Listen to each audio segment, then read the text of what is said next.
You are listening to the Let Me Overthink About It podcast, where I dive into a series of topics that occupy my anxious mind.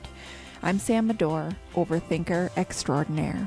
This week, I'm overthinking with Starr Cunningham about the threads of mental health. Starr Cunningham is the president and CEO of the Mental Health Foundation of Nova Scotia.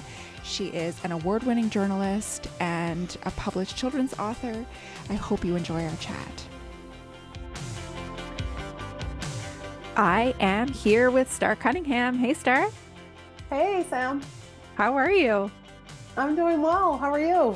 Good. Thank you so much for overthinking with me today. I'm excited to have a chat with you.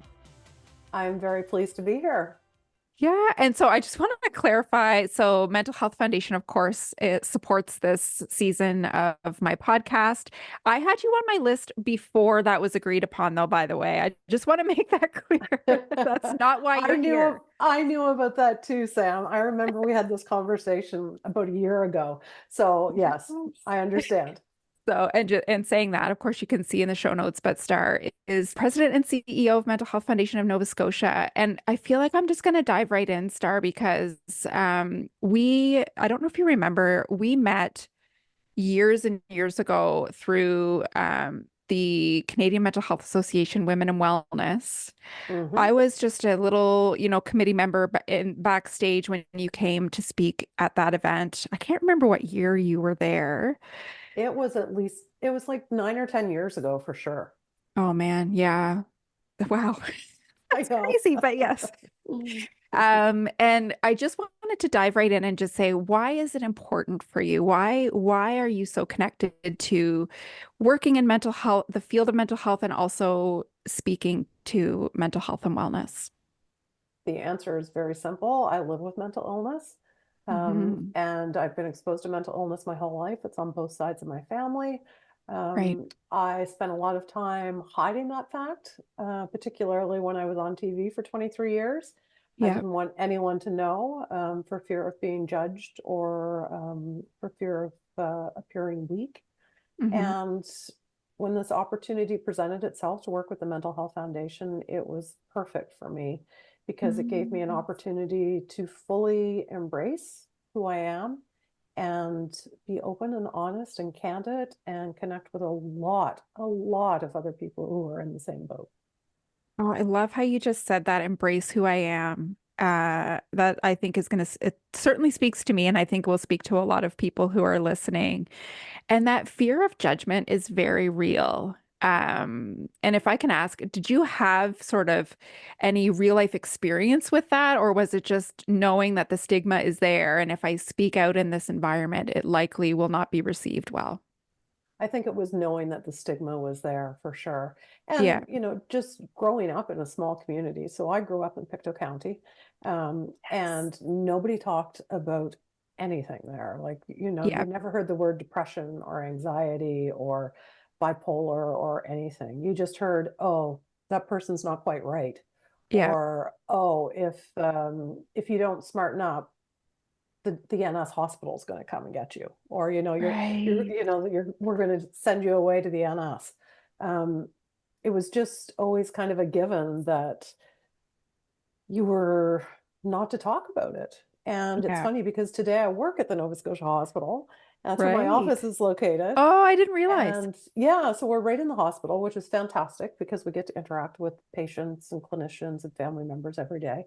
Yeah. But here's a cool little story. When I made the move from CTV Atlantic just over 10 years ago, so it's 11 years, I'm in my 11th year with the foundation. Oh, wow. I quickly realized the stigma was alive and well because when I would call people from my desk at CTV, they would answer the phone, hello, because of course it was showing caller ID, CTV News. They're excited. Okay. Oh, who's Yeah. calling? When I started calling people from my desk at the Nova Scotia Hospital, I didn't realize, but I soon caught on because people would answer the phone, hello, hello. Mm. And I'd say, hi, it's Starr. And I'd get, oh, thank God. I thought somebody I knew was in the NS. Or, Oh oh, my thank God. God. I thought that, the Nova Scotia Hospital was coming to get me. And these were from people, like these are people that I worked with and had Yeah. relationships with. And That was the initial reaction to seeing NS Hospital come up on the phone. So I like to Right. share that story because it really speaks to the stigma. And the stigma was alive and well. It's like a perfect example. Hmm. And like Yeah. day to day, like one day I'm calling from CTV, the next day I'm calling from, wow. Yeah. Yeah. Yeah. It was very eye-opening. And the other thing that I worried about was what, like 10, 15, 20 years ago, when if someone was off because they were struggling with their mental wellness, they were on stress leave. I'm sure we've all heard that Oh, yeah. before. Yep. And working in a union shop, people talked about stress leave an awful lot and talked about their feelings about the people who were off on stress Yep. leave. Um, so it wasn't, and I don't think that that was specific to the where I was working. I think that happens Oh, I'm workplaces all over sure. the place. Yeah. Yeah. So just always hearing that conversation and knowing that that's kind of how a mental wellness break was interpreted certainly impacts your ability to feel able to talk openly and honestly about what you're experiencing. 100%. It's that Yeah. feeling that, physical versus mental illness, that feeling that you can somehow you should be able to, I'm using should and I in quotes and I hate that word, but you should be able to manage or control that stress. Mhm. Everybody gets stressed. But, if you broke your arm, nobody would question that you need that time to heal your arm or whatever that physical ailment would be. 100%, 100%. And at the time, I knew I needed help when I was at CTV, and I knew there was help there because we Yeah. had a fantastic employee family assistance program. So, there were Excellent. numbers all over the place. Call 1-800 whatever for an Yep. anonymous check-in and help with your, whatever's bothering you. And I put off calling for so long because I was convinced in my head that there was a way that they'd find out it was me who made the call, and then there would be some consequences or repercussions for me owning up to the fact that I was struggling.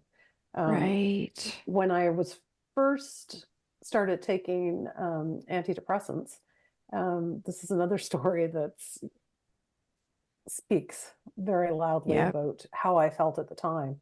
Um, I remember when I finished my first bottle and looked at it and thought, what the heck am I going to do with this bottle? It has my name on it Oh and it God. is Prozac.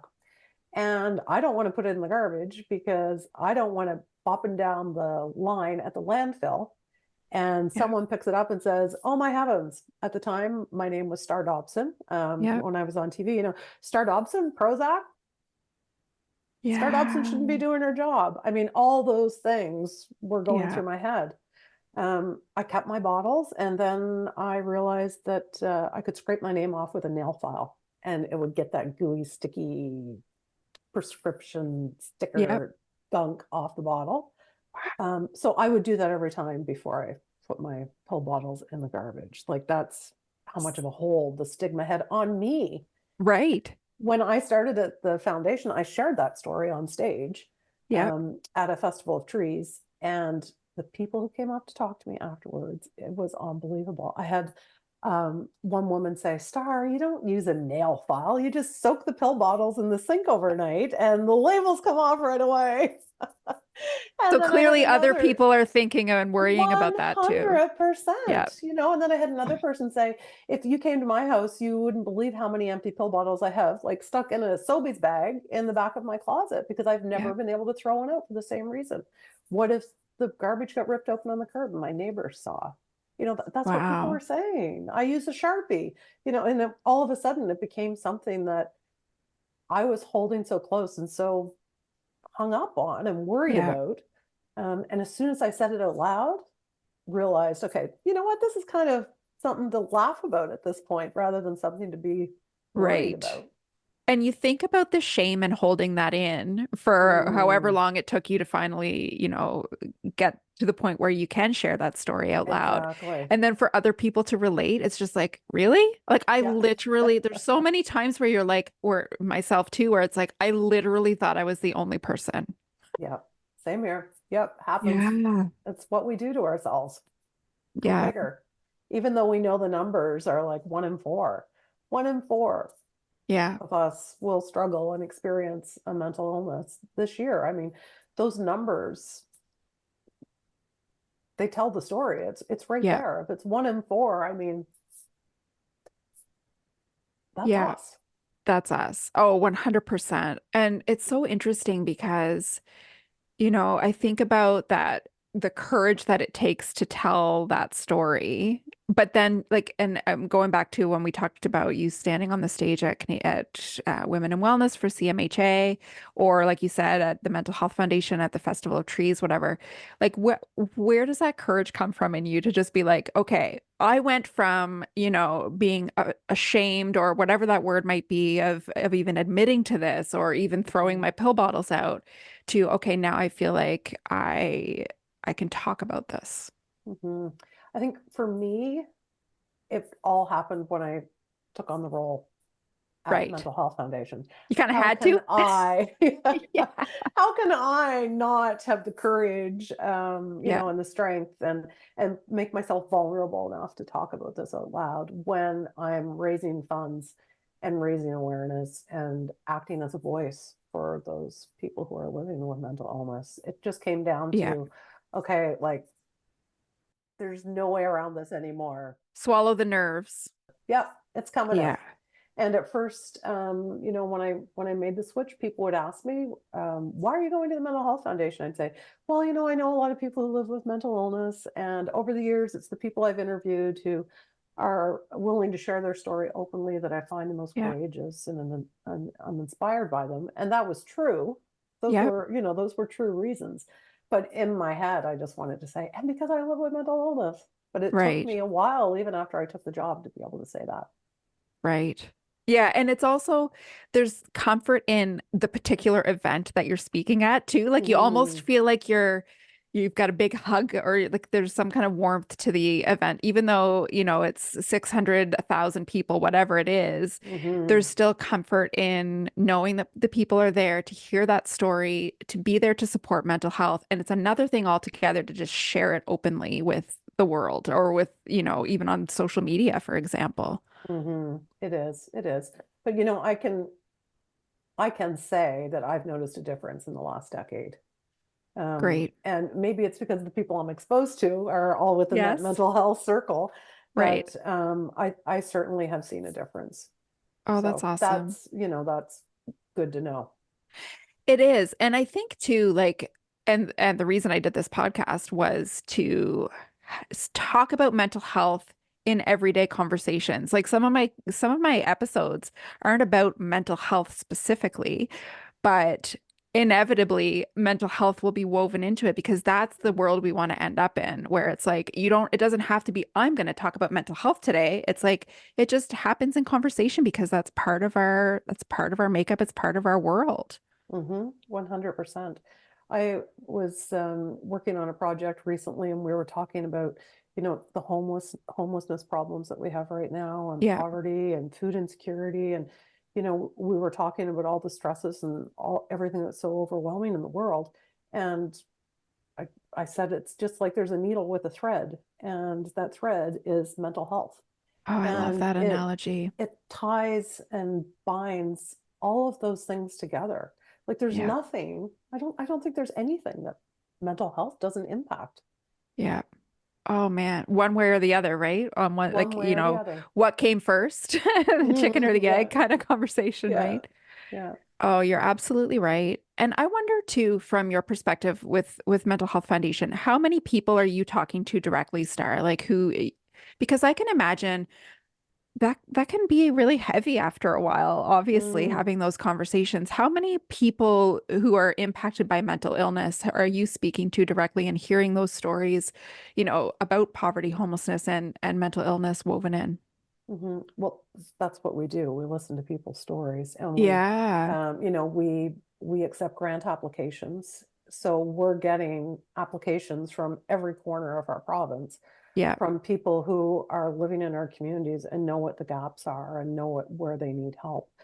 So the applications that we're receiving are, you know, there's hope in them, obviously, Yes. because there are Yep. people who want to do the work. And when we fund them, it's incredibly rewarding, and empowering and a step in the right direction toward changing the way people think.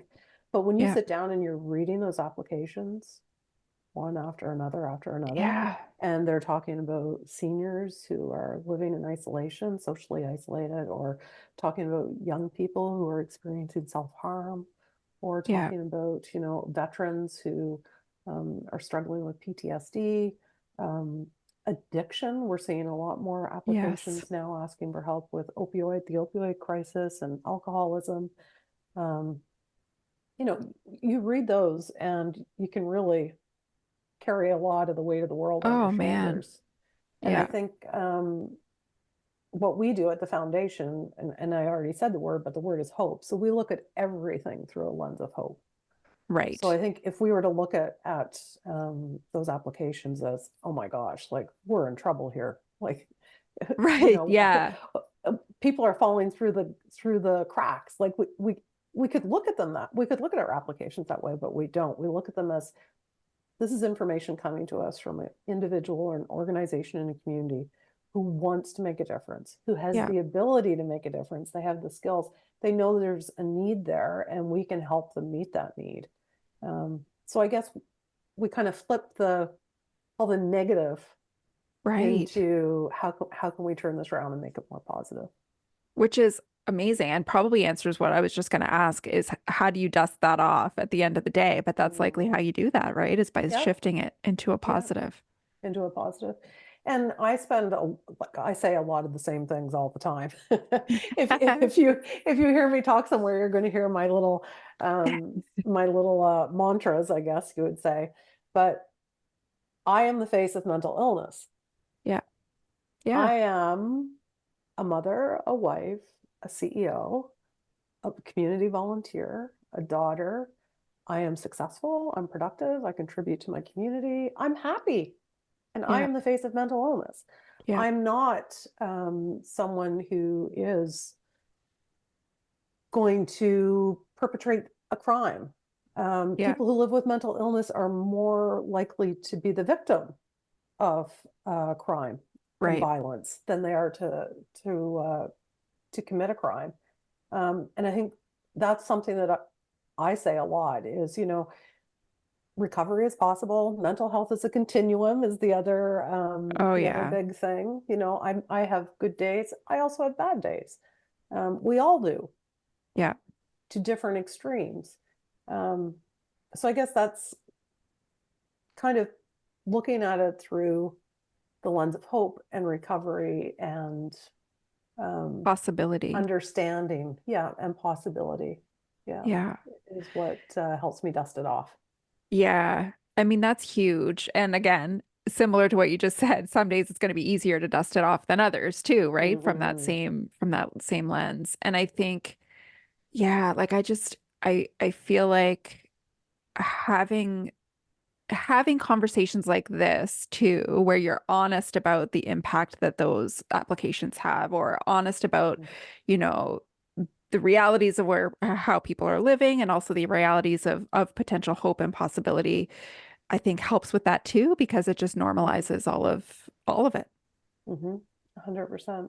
I love to, you guys host a lot of events throughout. I know Halifax. I don't know if you host events much outside of, city center, but those events help with those conversations too. Because again, it's like Mm-hmm. I remember you guys brought in Michael Landsberg a number of years ago, Yeah. and I went to that event with my husband, and even that, and he's in the mental health field as well. He's a psychologist, but even being able to have an event where you go with your spouse or somebody that you wouldn't normally openly, discuss, mental illness with outright, or have some sort of common person that you would look up to in that conversation, to be able to go Mm-hmm. to Michael Landsberg and hear that, it was really an eye-opening door that was open for conversation about mental illness.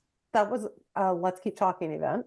And that was the first event that both my father and my son came to. Oh, see, that's what I'm saying. Yeah. Yeah, and it was fantastic. And like my dad was super excited to be there, Yeah. to be at a mental health event where we were talking about depression and, Yeah. illness, not weakness, and, And he was excited to be there and he enjoyed it. And Yeah. we talked about it all the way home and talked about it many times after that. But just having someone like Michael on the stage sharing his experiences made Yeah. it of interest to my dad and my son. And I think too, men, I mean, obviously, and you would see this more than probably anyone too, is, the difference between w women and men and how, uh, just how much more difficult it is for men to be open about their mental health struggles. And so to have somebody like that, a spokesperson like Michael Mm, Landsberg, who's in the sport industry and all of that too, where it's like just somebody accessible to them. 100%. And since we're talking about Let's Keep Talking, Yes. I have some exciting news that we haven't shared yet. But we are hosting Let's Keep Talking again on October 9th. And Amazing. that is during Mental Illness Awareness Week. Yeah. And 10 years ago, we started Let's Keep Talking with Clara Hughes, who was cycling across Canada as Yes. part of Clara's Big Ride. And at the time, when she was at our event, her little challenge to everyone was make this a legacy. I challenge you to turn this event into a legacy event. Yep. Um, and we have done that. And we're marking our 10th year. And we're having a very special guest come and speak that I can't announce Amazing. yet. But I think if you do a little deductive reasoning, you'll know. I might have. I Little won't full say. circle moment, you know? Yes. Oh, Yeah. that's so great. And it's free to the public. So Yeah. we really think that's important. So we make sure that we have enough sponsorship so that people can come and attend the event. Yeah. Oh, that is very important as well. It And, is. and there's not enough events that are accessible to folks like that, I don't think. Mhm. So yeah, that's super important. It is. It must be rewarding at the end of the day, though, Star. Like, I know it would be like we already talked about, like heavy and whatnot, but like even somebody like me who received a grant from you guys, like that just meant the world to me. It was like a validating thing to be like the Mhm. thing that you are putting out in the Yeah. universe is worthy of, continuing in this capacity. And so to get those sort of positive responses from folks has to be very rewarding.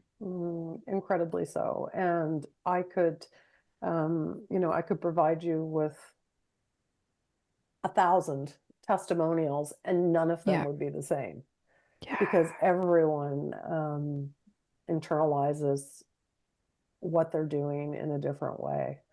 Um, and the feedback that we receive from people, it's the smaller grants that really resonate with me. So I'm Yeah. thinking about, a grant that we provide for a coffee house, like a little coffee house peer support for people in a rural community, and Yeah.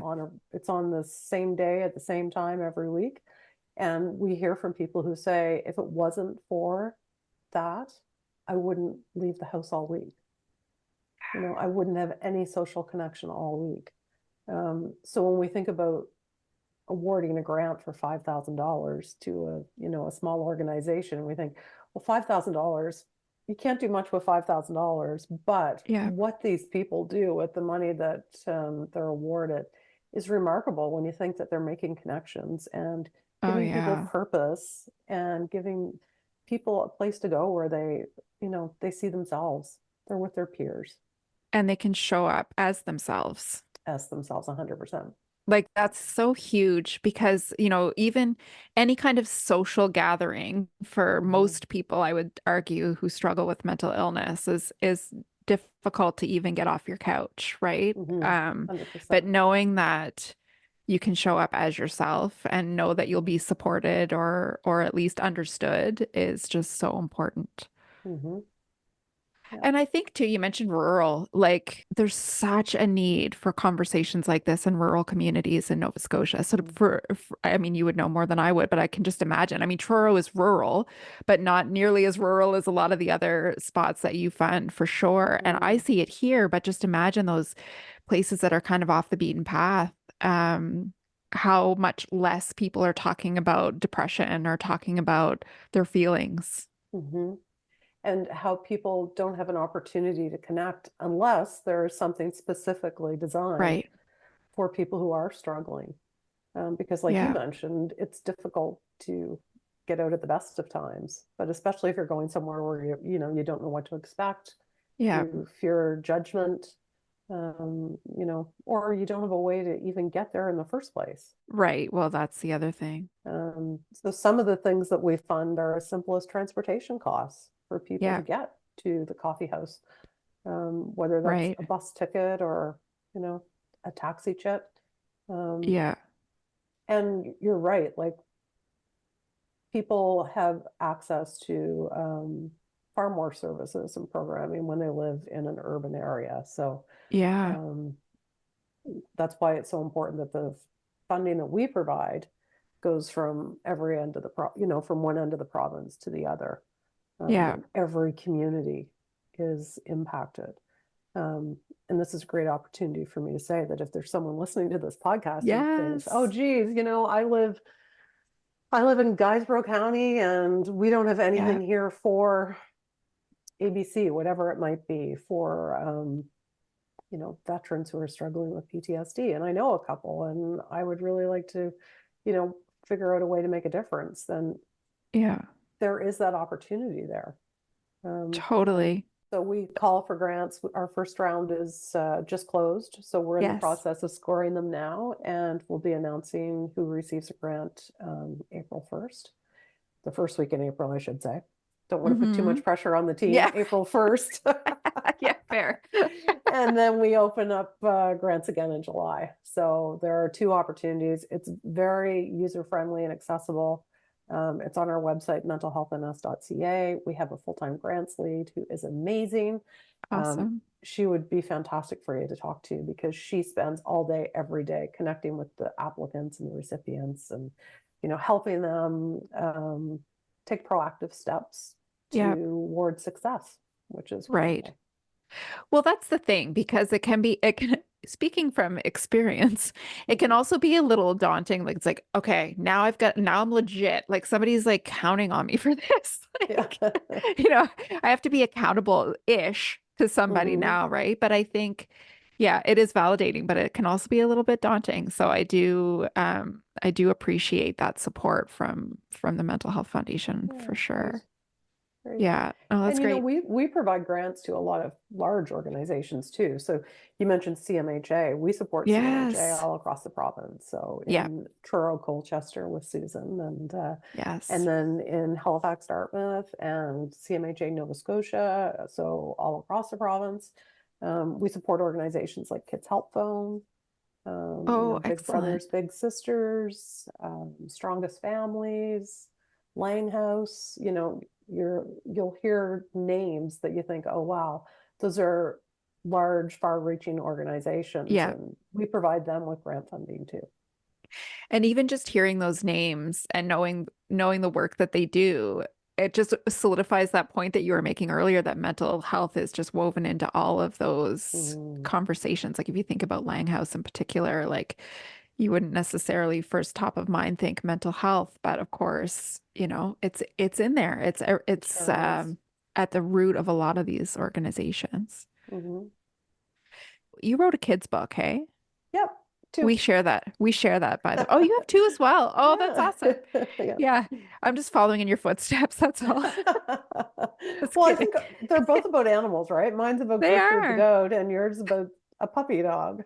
Yes. Yeah, Yeah, I mean, there you go. no, I'm not saying I copied off you, Star, but I'm just kidding. Um, would you say writing is like an outlet for you for your mental health as well? 100%. Yeah. Yeah. No, writing's very important. So is reading. I love reading. Hmm. And when I'm not mentally well, I struggle to read. So when I am healthy, I read as much as I can.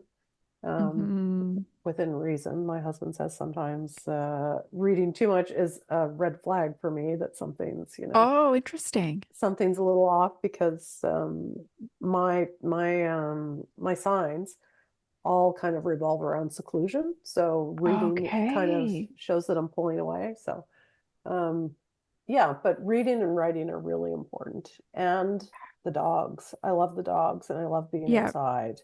So when you talk about it and it's that basic, sometimes you think it's just so simple. Like, I know. What's she talking about? Take the dogs for a walk, read a book, and do a little writing? How's that supposed to help? But it makes all the difference in the world. When the minute you compare it to not doing those things, Mm. it Yeah. makes a huge difference, and Mhm. actually as recently as yesterday, we're recording this at near I guess it's the middle of February, and my husband and I just went away to New York for a long weekend, and I came back, and yesterday I was so frustrated with my dogs. I hadn't seen them all weekend, but I was just so frustrated with them already. And I was like, Mhm. what? I was just, and then I get annoyed with myself. And it's that pile on, right? Of like, Yeah. okay, I'm annoyed with the dogs. Now I'm annoyed with myself for being annoyed with the dogs. And literally all I had to do to shake myself out of it was they needed their energy runoff, and I Yeah. clearly needed to clear my head. So just take them outside. That's Yeah. like the basic thing, but it's not always so easy to do. It's not. It's not. Nope. Yeah. And, and even in the worst of it, and I think that's probably one of my biggest complaints, if I can call it a complaint about having mental illness, is that the thing you're trying to quote unquote fix is the thing that's working against you, right? Mhm. Is that, it's my irrational thinking, and it's that self-deprecating cycle of thoughts going through my head that are working against me, but it's also the thing that I'm trying to fix. 100%. Yeah. I say it's like you use the analogy of a broken arm. So you have a broken leg and Yeah. you show up at the hospital and they say, "Oh, you need orthopedics. It's 6 floors up and there's no elevator." That's what we say to people who are, who are in crisis with their mental wellness. We say, "Oh, use your brain to figure out what you should do. Use your brain to Oh, navigate the system. Use your brain to advocate for yourself." And yeah. so we're asking, it's like asking someone with a broken leg to walk 6 floors to see an orthopedic surgeon. What a great analogy. Hmm. I've never heard that before, but man, does that ever resonate? Because it's It totally does. true. It is true. It is true. Yeah. I don't know if you can relate to this, Star, but I create a lot of narratives in my head. So even just creating the fear of judgment, for example, Mm. do you think that that is as much your mental illness as it is rooted in society? If does that make sense? Like, do you think how much of it is okay, I feel like I've witnessed this enough, and it probably is reality that somebody's going to judge me for speaking openly about my mental illness, or how much of it is Mm. actually your mental illness kind of working against it? Hmm. Boy, that's a deep one. Uh, Just throwing that in there. for me, it all starts with the mental illness. Right. That's where it would all start. Yeah. Um, because when I'm mentally well, like when I'm mentally healthy, I don't get as hung up on that cycle. Fair. Yeah. So it really, when I'm like in the healthy category on the continuum and not in the Yeah. reacting or the injured or ill category, my thinking is a lot different. And I don't care as much about what people think. Right. And I think you just don't pay attention as much either. I Right? would agree with To that. whether Yeah. you're thinking or not. Like it's like, oh, Mhm. I'm in a good mood, but you're not really even conscious of that space. It's just happening. Exactly. Yep. One thing that I haven't talked a lot about is that I finally made the investment in myself and committed to long-term therapy. Good for And you. yeah, and it was way overdue. It was a long time coming. Yeah. And once I did it, I thought, I wish I could go back in a little time machine and tell myself Yeah. this like 20 years ago. And I could have, Yeah. and I could feel the way I feel now back then and not have Hmm. wasted all that time, Right. going through the same cycle, Yeah. knowing that it's coming and then getting pulled into it and then being right down on the bottom of it and then fighting to get out of it. Um, and the investment was the best thing I've ever done. It, Honestly. yeah, it was 3 years, just shy of 3 years. And I went every Tuesday afternoon, 3:30 to 4:30. And I Amazing. was committed to it and stuck with it. And um, I feel like I'm a different person now. And it's because I've stopped overthinking about it. And Right. I've used certain tools like thought balancing and guilt sharing PMT, present moment thinking, and understanding that you can't change another person's behavior. That's my number one takeaway. You Oh, cannot change another person's behavior. yeah. And just being exposed and talking and feeling validated throughout the whole process. Yeah. So I think if I have one piece of information to kind of pass along to everybody today, it's the time to invest in your own mental wellness is now. It's now. Yeah. Yeah. You're worth it. Mhm. It makes a huge impact, not just it will make an impact not just in your life, but in the lives of your loved ones and everyone you Yeah. interact with. Um, I Amazing. completed 100 sessions. Oh my God. Yeah, That's yeah. amazing. I know, because I would never talk. I can't even imagine talking about myself for that long, or talking about Right. the things I think about, or the things Yeah. I overthink about. Yeah, right. Exactly. Mhm, And how much of the success of that, obviously, I want to say consistency was part of the success of mhm. that process for you, but was how much of the success was having somebody to hold you accountable in a way? That was a big part. Yeah. And the biggest key was honesty. The Okay. biggest key Yeah. was honesty. Yeah. I have been through therapy many times before, and they'd be like, "Oh, you're great." After 6 sessions, I'd be like, "Yeah, I'm feeling wonderful. This is great. Thanks so much. See you later." And then I, go back 18 months later and be like, "Oh my goodness!" And 6 sessions later, I'm great. Yeah. Just because it's time to move on. Yeah. I'm I'm well enough to get through. exactly right. And I'm laughing a little bit just because I've been through that process too. There you And go. it's like I have to kind of remind myself that I'm only going to get as much help as I'm willing to share. So if 100%. I'm not sharing, like you said, my honest truth, or if I'm not sharing the whole story, then Hmm. I can't expect to get back anything more than that, right? Hmm. It's like I have to be willing to do the work. Yeah. And when you're investing your time, because that's a lot of time, and it's not Yeah. just the time when you're in the appointment, like there's a lot of, Oh no.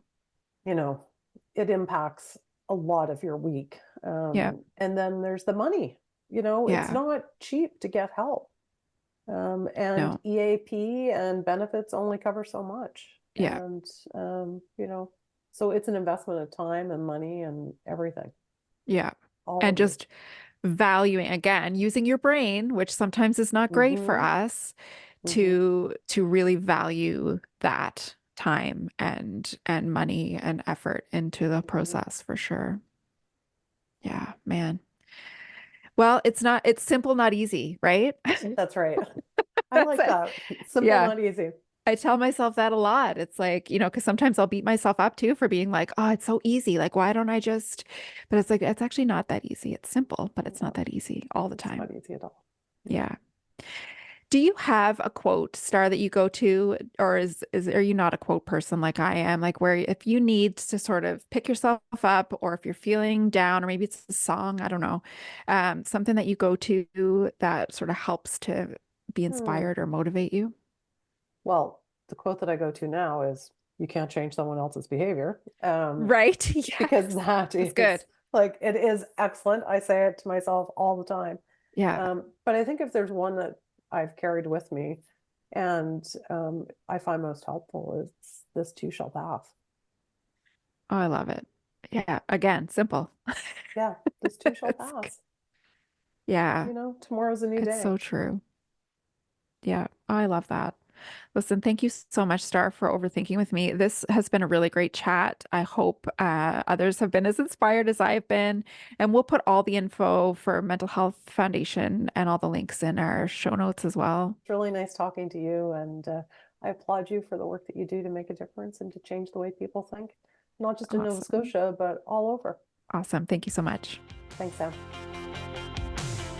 Thanks again to Starr Cunningham for overthinking with me. And once again, thank you to the Mental Health Foundation of Nova Scotia for supporting this podcast. Thanks for listening.